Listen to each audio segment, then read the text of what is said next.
I genuinely think that in years to come, we may look back at this era we're in right now, here in 2025, as the golden age of the Six Nations. Maybe the golden age of international rugby. I mean, has it ever been more competitive? And the perfect example of that is this fixture. The teams are out now for Scotland against Italy in Edinburgh on the opening weekend of the Six Nations. And this fixture in years gone by would have been for many people a bit of an afterthought. Nice to watch, fun to see who wins, but it's not going to affect who actually wins the championship. That's not the case anymore. These are two legit teams, and you can see this being a proper head-to-head. Scotland on any given day can beat any team in this competition, and Italy, they showed last year with 2 wins and a draw, exactly the same. And yes, they may well get, well, they haven't managed to break the England hoodoo. You could imagine them getting beaten heavily by Ireland perhaps, but on any given day, Italy can mix it with the best, and they have got a proper team. And so let's get into it. Leave your comments down below. Give the video a thumbs up, hit subscribe. There is the Scotland team.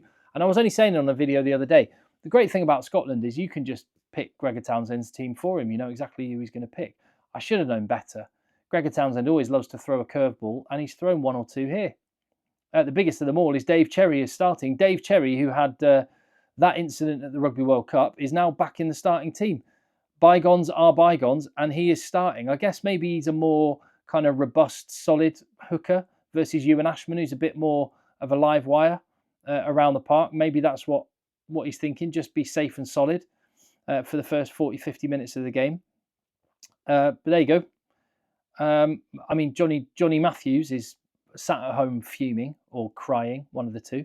The other one, Jamie Ritchie starts in the back row. I thought Jack Dempsey would be reunited with his other 2 Glasgow teammates, and the Glasgow 3 would go and do their thing.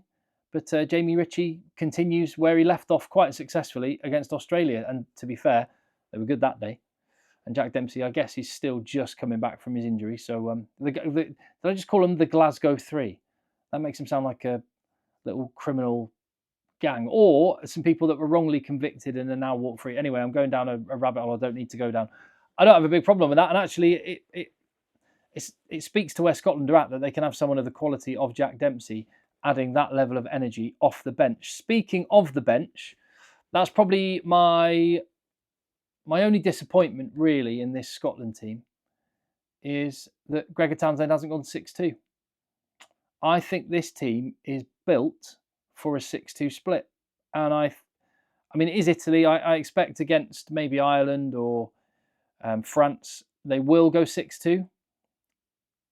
I think they probably need to with the forwards. I think their backline is amazing. Such a shame we don't have Sione Tuipulotu. I should have mentioned that right at the start. I know we've known he's injured for a week or 2 now, but nonetheless, just when you see that backline with that, I mean, Stafford McDowell, very, very good player. Big old unit, strong, quick, and all the rest of it. He's not Sione Tuipulotu, and it's such a shame. It just takes the shine off that back line a little bit. Kyle Steyn as well, who would have been mixing it up. But back to the 6-2 split. Yeah, I mean, with Tom Jordan on the bench, who can play 10, centre, fullback, with Blair Kinghorn at fullback, who can play wing or fly half, with Hugh Jones in the centre, who can play wing, fullback, I just think this Scotland team is built for a 6-2.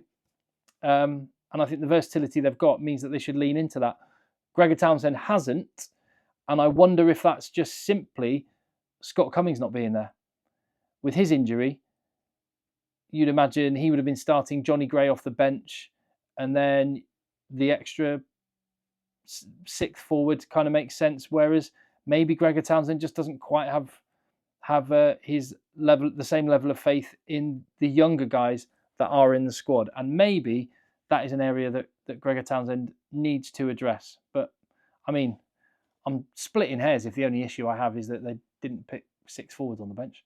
It's a really, really good team, and I fully expect in that second half Dempsey to come on for Jamie Ritchie, Matt Fagerson to switch to blindside flanker, and Ewan Ashman on. And again, much as I talked about with Ireland earlier, they might be finishing with arguably finishing with a better team, and maybe and a more experienced team potentially in some respects. Right, over to Italy then. And again, exactly the same. I love, and this is exactly where Italy are at. You could predict 12, 13, maybe even 14 of Italy's starting lineup before they announced it, because they've just got settled, solid players. And what impresses me, well, again, I'll go straight to the bench. Italy have gone with a 6-2 split. Italy have got 6 forwards on the bench, and amongst those forwards, Zuliani, you've got Vincent, you've got Nicola Canoni, you've got really genuinely good players. You've got Lucchesi, the Toulon hooker. He starts for one of the top teams in France every single week. He's on the bench for Italy. That speaks to where they have managed to get themselves. And yes, they got beaten by New Zealand in November, but they made life very, very tough. They are a nuggety, tough team with a sprinkling of stardust, with Tommaso Menicello, with the little pixie Ange Capowazzo. And talking of excitement, Gacy is back on the bench. They've got a few guys out. There's no Louis Liner. There's no Pani. Spagnuolo is suspended. Fusco and I think there's others. What's the guy's name? Back row player. Doesn't matter. But now I've got it in my head. I need to remember. Iachizi. If I said that right.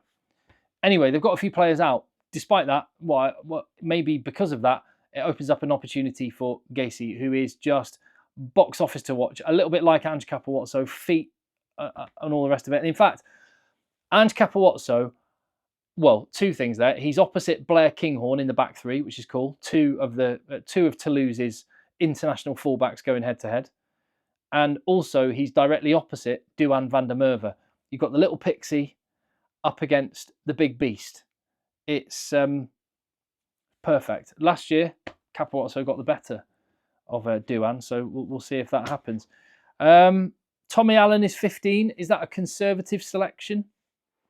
Because they could have started. I think if Louis Liner was fit, he'd start. Capowazzo would be 15. I think actually that's maybe something you can say about both of these sides. They've got some exciting firepower on the bench, and maybe some of the selections they've made in their starting 15, Dave Cherry for Scotland, Tommy Allen for Italy, shows that they're going to try and keep it nice and solid and safe for the first 40, 50 minutes. We will see. I'm looking forward to this one.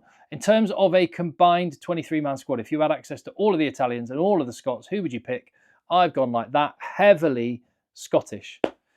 But the thing about this is, on the face of it, it looks quite a lot like England and Ireland, where there was a lot more green than there was the England players. But it's the same with Scotland. But in so many cases, it's very, very close.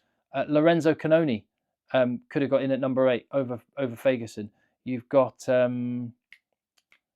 Rutzer was the guy I was thinking of. Him and Johnny Gray, that was a bit of a toss-up to see who gets that one. Ignacio Brex at 13, just his combination with Tommaso Menicello means there's a strong argument to put him in the back line. Paolo Garbisi is awesome. He's not Finn Russell, but he's brilliant. And on the bench, I have got 4 Italians, 4 Scots. So definitely Scotland got home advantage. Scotland have the edge. I expect Scotland to win, but I don't think it will be easy. I just hope that Scotland play the Scotland way and go for it, and Italy just try and drop the hammer now and again. It could be one of those games where they cancel each other out a little bit. I'm hoping it's just going to be bonkers. Tries going in all over the shop. That I would love to see it. I think it's going to be a really fun game to watch. Tactically, I think small margins could make the difference in this one. I'm going to go Scotland by 8. Scotland by 8. There you go. Right. Tell me what you think. I'll see you on the next one. It's nearly here.